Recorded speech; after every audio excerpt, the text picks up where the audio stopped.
Are you a parent? Then you've probably heard of gentle parenting. It's basically the opposite of how a lot of us millennials were raised, including myself. You know, the shame, blame, punishment. Don't do that. Don't touch that.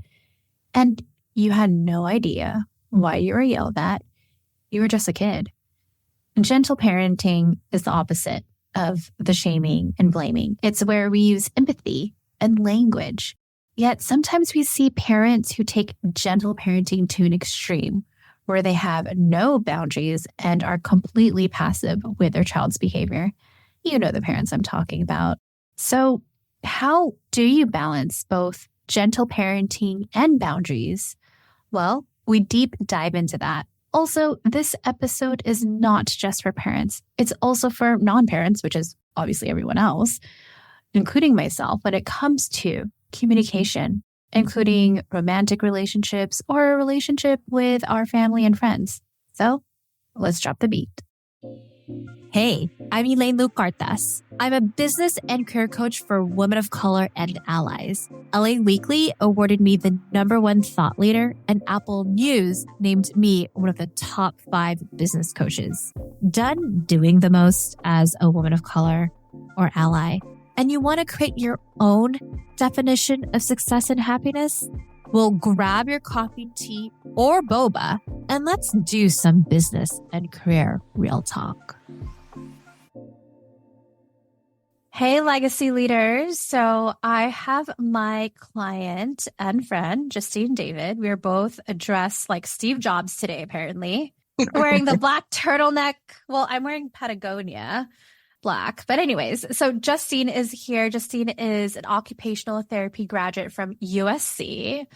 Go Trojans. I'm saying this sarcastically because my partner went to USC and all his friends. So there's so much pride in that school. And Justine shares her knowledge with educators and physicians through workshops and presentations on neurodiversity. Her office is located in Pasadena, which I used to live in, and I miss that town. And I know you work with a lot of parents and kids there doing parenting coaching and trained birth doula, which I didn't know that, by the way. Yes. In my earlier years, before I started my practice, I was doing birth doula. But it's a lot of work. You're always on call. Yeah. Now, and then what? You came back from a trip. Where did you go, Justine? I went to Patagonia in Argentina. Which is the jacket I'm wearing. It was amazing. Yeah. I really reflected on my life. It's one of those things when you're immersed in nature and you're like, wow, I feel small in a good way, that my problems aren't so bad.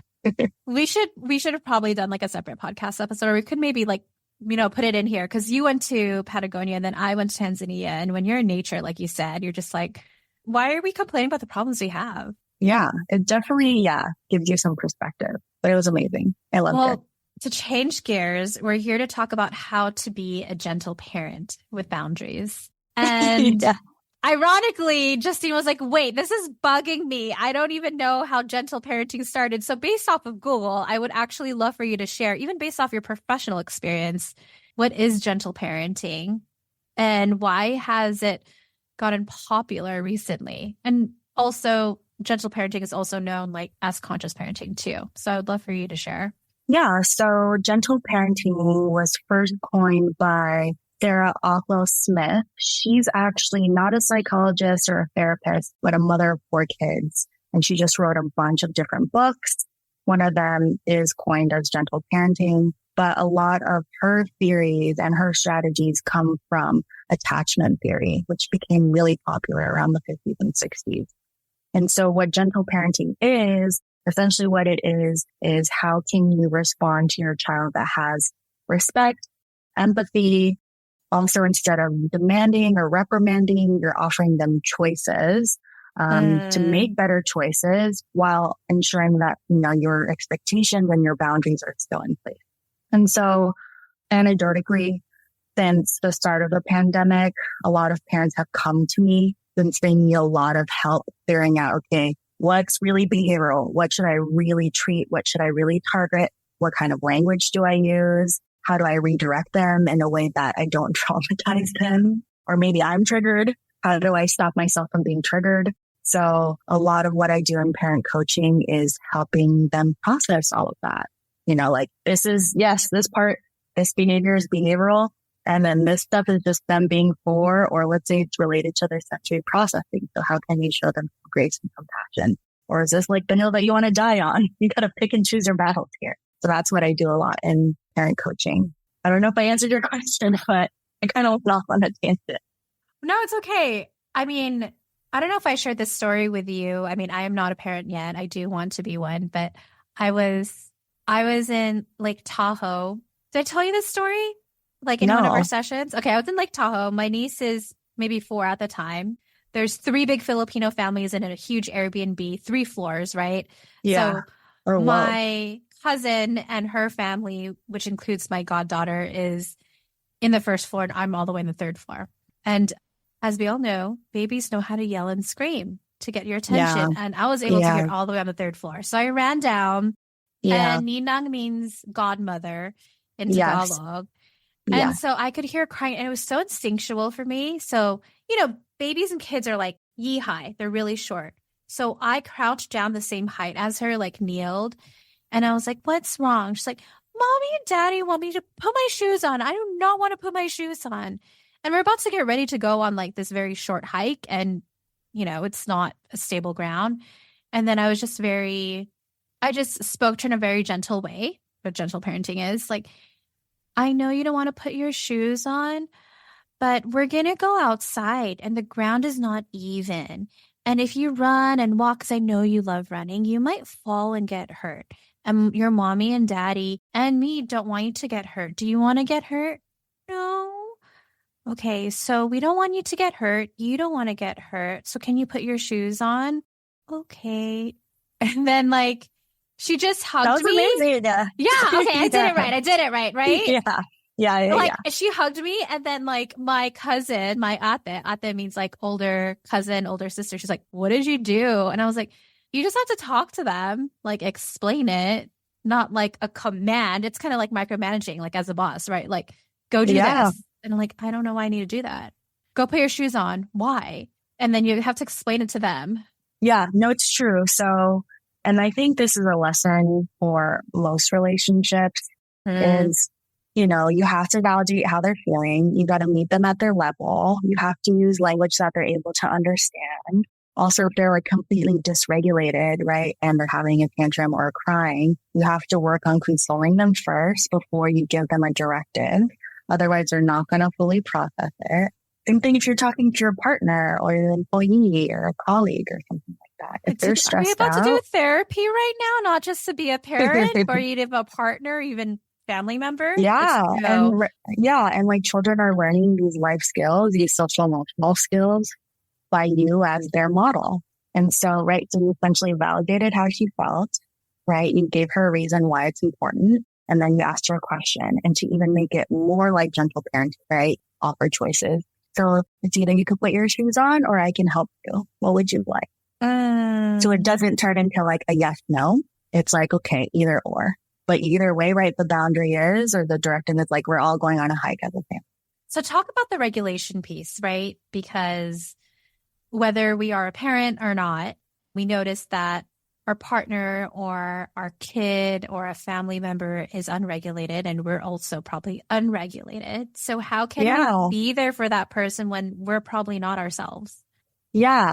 So I train parents, and this actually comes from AA. AA uses a lot of this. Is okay, when I'm about to, or when I'm noticing that I'm dysregulated, right? Can I halt, which is an acronym for, you know, am I hungry? I'm probably hangry. I should probably eat a snack before I have this tough conversation, right? Am I angry? Okay, if I am angry, right, I'm in the red zone. Can I take 10 deep breaths? So then I come back to the green zone or the go zone, right? Look up zones of regulation, by the way. Zones of regulation. Woo-hoo! Yeah. I learned this from my therapist, but continue. Sorry. Yeah. And then the L stands for lonely. Maybe, you know, they're acting out or this person's acting out because it's a bid for connection. And that's the way they can, you know, get your attention. Or tired. You know, have you not slept regularly this week? Maybe it stems from that. Maybe you should take a breather, a pause, right? Maybe wake yourself up if you're feeling tired, glass of water, a cup of coffee, and then have this tough conversation. And so I think parents really need to notice if they're dysregulated because their job even like the job of your partner is to offer you co-regulation. The same way when you're super stressed out, you don't need all these solutions right away or these strategies right away. Sometimes you just need to like vent to your partner, or you just want to feel heard, which is like great, like do that first. I mean, I even do this right in my coaching sessions, but a reminder for people, when you notice your partner, a friend, a family member, your child venting, sometimes I know we live in this Western culture of like, we need to fix it, problem solver. Yep. But you could do a simple question of, what do you need right now? Is it helpful for you to share, or do you need a solution? What do you need? Yeah. And the other way around too, if you're venting to someone, I actually say this sometimes to my partner. I'm like, hey, I just want to vent, but I'm not looking for a solution. I'm just venting. Yes. So even and letting that people takes know some what self-awareness. you want. Yes. I think that's, or like, since we're talking about this within the context of parenting, sometimes you can't be asking your 4-year-old or 5-year-old an open-ended question when they're dysregulated. Then you have to kind of label their body awareness for them. Oh, I noticed that you're super angry because, I don't know, you're punching a pillow. Do you want a hug? Or, hey, let's go to the kitchen and just get a sip of water. So you're actually facilitating the self-regulation. Ooh. And then it's also context dependent, right? Like, hey, let's go pet our dog. You can't really do that in a classroom setting. Then sometimes I'll go into the school and say like, okay, right, these are the school or the classroom approved strategies to help so-and-so calm down. This is how you say it. Or this is the language that I found worked for this client. And then you'll just write all the scripts down, send it in an email, right? Have meetings, do follow-ups. Is this working? Is this not working? How can I best support you? I think it's really important to focus on regulation first. Even when we're doing occupational therapy, right? If you're high arousal, you have no attention or poor attention and you're bouncing from thing to thing, like let's work on getting your attention there first, right? Getting your emotional regulation there first. And then you're more likely to do things that are more challenging. So the clients that we see have like sensory processing issues, motor challenges, right? Like using their hands or using bigger muscles in their body to do coordinated movements is really tricky for them. So unless you work on regulation first, there's no way you're going to do anything that's challenging. So you gave some examples. What are some scripts you could provide to parents when they notice their child or niece or nephew being unregulated? Like, I love what you just said, where what would help you right now? Do you need a sip of water? Do you want to talk about it? Yeah. What are scripts or things that parents can do?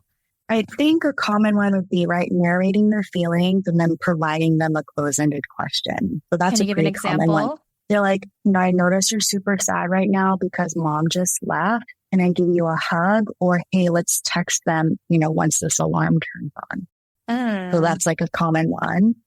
Or another script would be, and this is the part where there should be some nuance because depending on the individual, their child's like sensory processing and their personality and their temperament, some things that might work for one child doesn't necessarily work for another one. So for example, some people, and this is also like, love languages, right? When you're super stressed, some people want, words of affirmation or, tactile, like that physical affection. I've had clients where they're just like, don't look at me, right? And maybe the strategy for that particular parent is like, okay, so, right, them seeing you and you making eye contact or looking at them while they're crying or having a meltdown is actually prolonging the situation.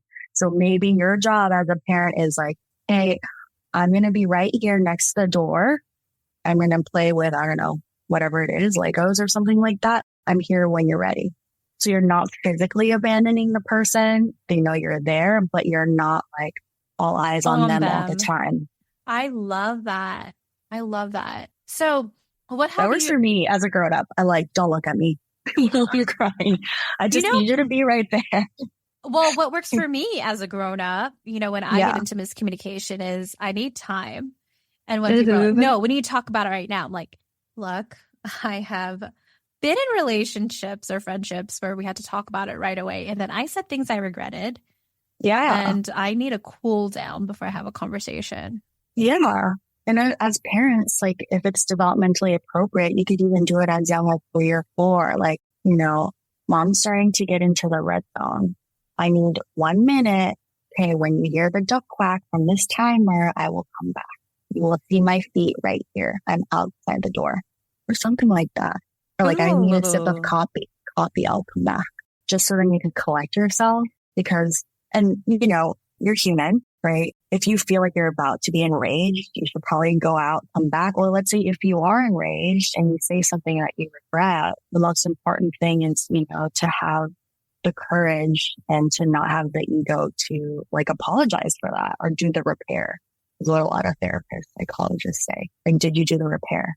Because if you don't exemplify that, if you're not a model for that, your kids are not going to learn how to do it. And it's not like a thing that they learn in the classroom. It's not like a lesson like learning how to do addition or subtraction. Wouldn't it be beautiful if we had that though? Yeah. Which is why they hire you instead, Justine. Yeah. Or like I'll give resources to teachers and it'll just be like a 15-minute thing that they do. Or, you know, more schools are integrating, right? Like especially like school counselors. Sometimes depending on the child's like cognitive level, right? You literally have to teach them how to do it. Like providing them with a script, like the parents that I coach. This is how you do a repair. Like, I really love that. I wish we learned that, like, for our generation. Yeah. So it's nice kind of seeing that. Is this a true fact? I feel like I've always heard this, where it's like the first 5 years of development is really important in terms of how a child learns how they're going to communicate, do regulation. Is that true, or is that just something I just hear? I'm only asking you because you're the expert here. Yeah, I mean, there's a lot of articles showing that, you know, around 3 years old, even earlier than that, 2 or 3, right? There's something called presynaptic learning where you have all these neuronal connections, but if you don't use it, you will lose it. And so you can actually start teaching kids empathy as early as 3, right? And then you're just reinforcing that over time. And yes, like 5 and under, this is when you're really developing, right? Your fears is a little woo-woo, but like your subconscious, the things that are harder for you to rationalize. Even like, you know, if you think that like the developmental stages, abstract thought doesn't really get reinforced, right? Like the concept of like love, perspective taking and things like that until like they start to emerge like around 7, 8, 9. Right. And so you're doing all this work to lead up to that. And so, yeah, I think it's really important to start as early as possible because then you could start talking to them and they're starting to have more of that like empathy and self-awareness about how their actions impact other people, right? They're thinking outside of themselves or starting to, especially around like 2 or 3, right? The sense of autonomy starts. And this is why like around 2 or 3, right? The terrible twos, they start saying no for everything. Because A, they like the cause and effect. And it's also like, oh, whoa, like my body is an individual and I can have, right, these conscious actions outside of like my parental figure. Yeah, it's really interesting. Legacy leader. I know what you're thinking. Elaine, you have such good stuff here. I want more. So if you want more tips and advice for your business, career, and life, sign up for my Gifts and Gifts newsletter at elainelu.com/join. That's JOIN. And here's 3 things you'll get when you join because I'm like Santa Claus. I love giving. Number 1, funny gifts, because who doesn't love memes and pop culture references? This newsletter is so fetch. Number 2, receive actionable gifts. That's business, career, and life tips that you can start doing today. 3rd, the gift of me. Not only do you get my wins, but also my failures, my reflections. My Gifts and Gifts newsletter is like an up-to-date diary. Think Zanga or Life Journal for my fellow millennials, where I share vulnerable stories, relatable mistakes, and important life tips like what to watch on Netflix, like when's the next Bridgerton season. So if you're ready for those fun gifts and actionable gifts to create a more sustainable life, then join my newsletter at elainelu.com/join. That's JOIN. All right, let's get back to the episode. It made me reflect, like one of my friends, she has a 5-year-old daughter, right? And she saw a family member. The family member started touching her hair because she has curly hair. Yeah. And then she said, I don't like that you're doing that. Please stop. And then the family member was like, oh my gosh, I was just playing with it. And then her mom, thankfully, was like encouraging, like, honey, I'm so glad you spoke what you needed. Yeah. And thank you for using your words. Yeah. And right. And back in the day, it was just like, okay, just do what I said because I'm the parent, right? I'm the adult here. But essentially what that parent's doing is like teaching them consent. Like, are you allowed to touch my body? Am I allowed to touch yours? Personal space, right? Also a reinforcement of like what boundaries are. So like, can you get a high five? And some kid will say no. I was like, okay, that's cool. You don't have to. You know what? That happened to me one time. I was out with my partners and his cousins, and then his cousin has a niece, and I was like, oh, let's have a high five. But mind you, I just met her. Just like, no. I'm like, that's okay. I was about to take a personal. I'm like, oh, come on. Just been like, hold on. Why is my ego here where I want to be liked by this 5-year-old? Like, good for her for saying no, you know? Yeah. Celebrate that. And it's like, if you really think about it, it's like a protective mechanism. Like, you're a stranger. I don't trust you yet. And I was like, you should. Versus like some of the kids that we work with, it's like we literally have to teach them like, this is personal space. These are the people in your yes zone. These are people not allowed in your yes zone without talking to your parents. Right? It just depends on their cognitive level. And so I think it's a protective measure for a lot of kids, which is, you know, reasonable and developmentally appropriate. Yeah. So what have you noticed to be top challenges for parents nowadays? I think, especially with our clientele, they have the means to, right, get private therapy, to put them in tutoring, to not only have like an occupational therapist, let's say they're overly scheduled with, right, not only sports, but let's say an educational therapist and like, let's say marriage family therapist, right? All these different things. I think one of the main challenges which comes from that is like they don't feel equipped to parent, quote unquote, the right way. Maybe they're scared that they're traumatizing their children, but they also want them to have those social emotional skills. And so that's why they'd rather get it from a professional. But I try to tell parents, it's like, okay, you're not going to get it perfect always. The fact that you're trying, kids feel that. And the most important thing is like, okay, if you are, you know, if you did yell or do something that you regret, you have to do the repair. And that's what kids are really looking for. Ooh, I just think talk about that. Actually, when a parent realizes that they said something or they hurt the child, not saying physical, hopefully not, but like verbally. Yeah. What would you suggest a parent to say or do? So then you acknowledge their feelings and then you apologize. And then you think about like, you know, the child or the individual's particular love language. So an example could be like, I know you got super scared when I yelled, but you were so close to the stove and I did not want you to get hurt. I'm sorry that if I scared you, but I was really worried. Something like that. Next time, I'll make sure to pick you up or move your body instead of yelling, because yelling is really scary sometimes. I feel like that's even powerful for like adults, and even explaining that to I'm serious. Like, hey, when you yell, it is very scary. If you explained why you're angry, that would be very helpful. Yeah. Yeah. Or like, you know, repair can look different, right? So depending on the particular person, some people don't want to really talk about it. Sometimes they'll show kids a visual, like, did you apologize? Check. Did you do something kind for them? Check. Right? Did you clean it up if you broke something? Right? Or did you fix it if you broke it? Right? So then they have a little visual, like, oh, I did this in the mom. So like for like our teen clients, right? Like, okay, did you use an I statement and also do something to repair your relationship with your parents? You know, you have to own up to it. This is why they don't trust you, because you didn't put in the repair. Give an example of an I statement for a teenager. And also this could relate to adults. Let's be real. So what's an example? So script for an I statement is I feel blank because blank, right? So it kind of takes away the accusatory language and kind of opens up the conversation about how you really feel, which then makes the other party not as defensive. So, you know, I felt really disappointed when my iPad got taken away. This is how I connect to some of the people from school that I talk to. You know, it's really hard for me to make friends.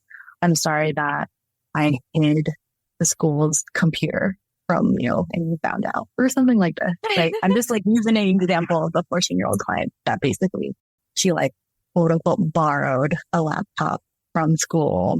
Parents found it. she was talking to like people that she wasn't supposed to, all sorts of stuff. But I was like, okay, well, like, if you do it once, right, they give you the benefit of the doubt, right? You do it twice, it's like, all right, now it's a coincidence. And now your parents are like, okay, checking the Wi-Fi, seeing what devices are on it, right? Now it's a red flag, right? 3 times you doing it, now it's a pattern. And now it's like, okay, like, you know better. If you know better, do better, right? And so now we needed like, right, systematize like how you're going to do this repair with your parents. Because at this point, it's 3 times now, and now they don't trust you. And so it's like helping them quantify it and then helping them sequence what they need to do. I do this for like parents for parent coaching, but then also, right, depending on their cognitive level, right, how old they are, I could make it like, you know, oh yeah, you say sorry. This is how you say sorry. Make sure you like do this for mom. Versus like the teen client, I was like, okay, now you got to get more nuanced with it because they really got to believe you now. And also like they want to know if you learned anything from the situation. Yeah. You know, and accountability on your end. You're not 5. So let's talk about the biggest battle parents have. So for example, I had my birthday dinner yesterday with my family. My adorable nephew was there and we had 2 hours to be in this private room. And then 90 minutes came and he was in his little high chair. He's about 1.5 years. So he's buckled up and he hit his plateau, which means he was screaming and yelling. And then my brother is like, okay, Coco Melon time. I'm going to take my phone out. So the battle with screens. I would love for you to share your expertise, insider advice. I mean, I try to tell parents as much as possible, do not rely on a screen to entertain your child. Because in that instance, right, instead of maybe taking the Coco Melon iPad or phone out, maybe it was the toddler's way of saying like, I need a break. If you think about like a restaurant, right? They're not part of the conversation. Oftentimes they're talked down to. It's a huge multi-sensory environment, right? They're probably not eating the same food that you're eating too. So they've essentially like met their threshold. Also, if you think about like kids, and a rule of thumb that I try to explain parents is like, okay, if you have a 1-year-old, you could have sustained, right, attention for about 1 to 2 minutes, right? Let's say, right, they're 2. Right? For them to be really engaged in something, you could think about like it being like 2 to 4 minutes, right? This child, right, has really extended their attention span to kind of rise to the situation of like them being at the restaurant, right? They've engaged with other adults in the situation. And now they're just like, I'm losing my shit. I need a break. But it's like, okay, can a 2-year-old or a 1.5-year-old convey that to you? No. So as a parent, you're supposed to read their cues. Oh, you know, so-and-so's yelling. Oh, so-and-so, I noticed that you're having a tough time in the high chair. Let's go outside for a little bit and come back. Right? So essentially, rather than like giving them a screen, which also impacts their, you know, attention, which then now I'm seeing a lot of kids dependent on a screen are showing ADHD-like behaviors. It prevents them from actually learning how to have a meal at a restaurant with their family. You know? It's sad because I even see it now, not for the young families, I say, but even like teenagers out with their parents, right? It's so normal for me, the unfortunate thing, to go to a restaurant. Not only are the kids on TV, but then I see a dad watching a football game and then a mom, like everyone's literally on their screen and not connecting with one another. Exactly. And so then, right, you get a lot of teens and young adults who have high anxiety because they don't know how to be in social situations. They don't know how to self-regulate. Right. No. And they don't know how to ask leading questions. How do you get to know someone? How do you check in with someone? And it's not like you could hide behind a screen from that. It's like, hey, this is playing out in real time. And yeah, parents really need to not use a screen as a cop out when things get hard. And I get it. I tell parents, it's like, I get it. Sometimes you need like 5 minutes for you to do the dishes so that they're like safe and not like, I don't know, jumping off the couch. Or on a flight, it's a special treat. Like, right, you need 3 hours of them like being quiet so that they're not like, you know, running all over the aisles or something like that. Like there is a time and place for it. But if this is the regular occurrence when you guys are out and about, like it's very telling. And it's also like you need to scaffold it then. It's like, okay, great. So then maybe you don't do like a 2-hour sit down. Hey, so-and-so's 2 and they could probably last a good 15 to 20 minutes because I've timed it on my phone over time. Great. So we're going to just do it. I don't know, go to In-N-Out, pick it up, play a little bit, come home. right? And then you kind of like push it and push it and push it there. So essentially, right, you're scaffolding it versus like, hey, let me put you in a situation where I know you're not going to like be successful in. So interesting. I mean, even as an adult, right? Like we were just talking about like going to therapy earlier before we hit record. Yeah. But I even noticed things as an adult and being in a relationship like, oh my gosh, I do this because this is how I was parented. Like I didn't see this as a value, like it's a very simple example. For example, like very fortunate that my parents supported me through like school, but because they came from a poor economic status in Philippines, they wanted me to focus on school only, which meant I didn't do errands, right? I didn't do a lot of things. So I don't think top of mind to like, let me clean this, let me organize this, because it was always done for me and I was studying. Like I notice that now as an adult. I'm like, I have to like consciously capture myself like, oh wait, I need to do this or that. I do laundry every week, but not like, oh, it's fascinating to just be self-aware how we are. And it's not because you don't have the skills. Yeah. It's more just lack of exposure. And I try to tell parents too, like, I get it. Like you want them to do a math tutor, art tutor, all the different tutors. That's great. You have the means to do it. But there's been multiple studies that, for your child to be successful, it's not your IQ, it's your EQ, right? You can know all the answers and be like the best engineer, the best doctor, this and that. But if you don't know how to relate to people, you don't have good bedside manner, you don't know how to like, connect with them, they're not going to listen to you, even if you're right. And you know the answer, the solution, or like whatever needs to happen. No one's going to listen to you. Sorry, dude. Like you're very aggressive, or like, you need to speak up, or you need to enunciate, or right. Like, how do you capture someone's attention using your affect? Like, these are these quote unquote soft skills or these social emotional skills that are now really being taught in school because, especially during the pandemic, no one really had practice, or at least, right, those kids in those formative years lacked the exposure or the practice. I think more so, what is it? Gen Alpha is learning this because it's us millennials who are having the kids. And I was talking to one of my team members before this call where we were talking about Gen Zers, where like, I know you're laughing already, but it's like the lazy era, or like, okay, work ends at 5, but they left at 2 or 3. Literally, I was talking to another client. They left at 2 or 3 without telling me. I don't understand why. I was like, and when I asked why, the audacity. It's like, they didn't tell me why. There's no family emergency. I call them, why'd you leave? Oh, just left. No, God, I don't like that because there's no accountability. Yeah. So I'm curious if that has to interplay too with the not understanding screen time. EQ. It's a screen time part. Because rather than asking or inquiring or having a tough conversation with your employer, like, hey, I'm upset because of this, or hey, we could do this better, right?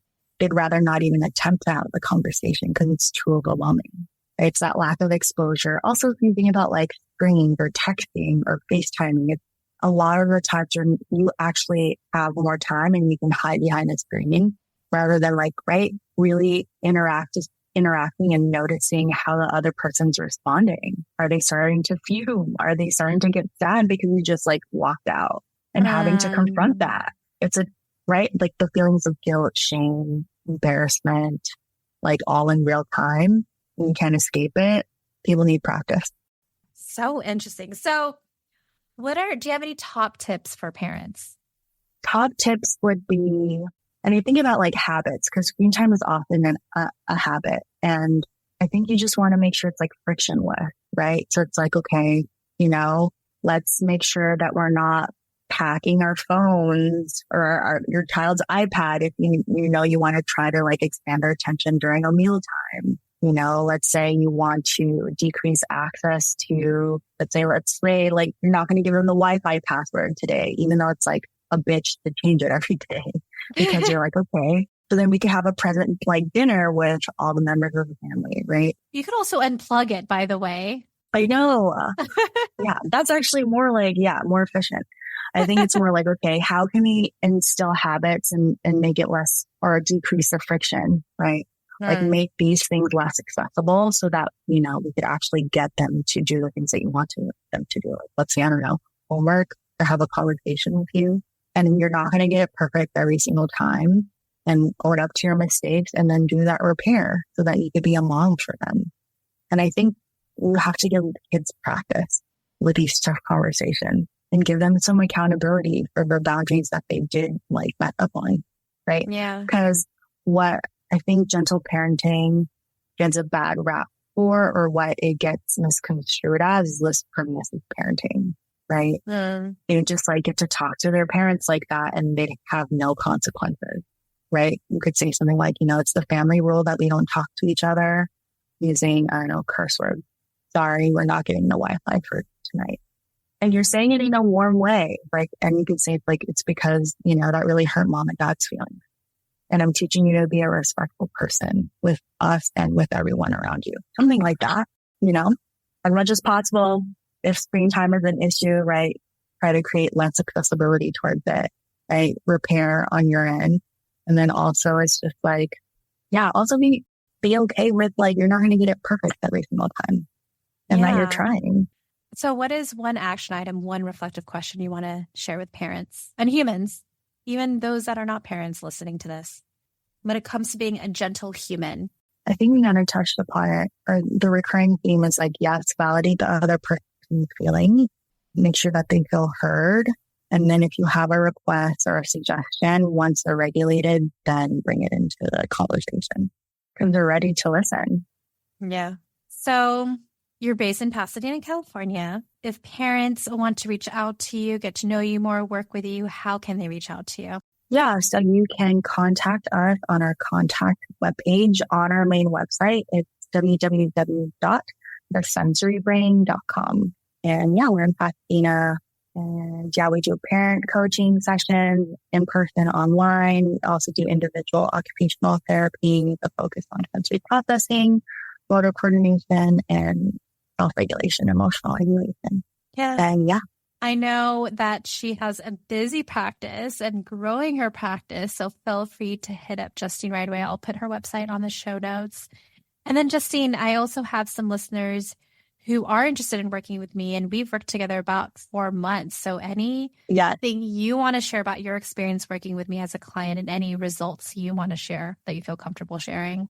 Yeah. I mean, what I really appreciate about you is that you're warm and supportive, and especially me, I'm pretty type A in a lot of ways. You give me action items and I love to check it off.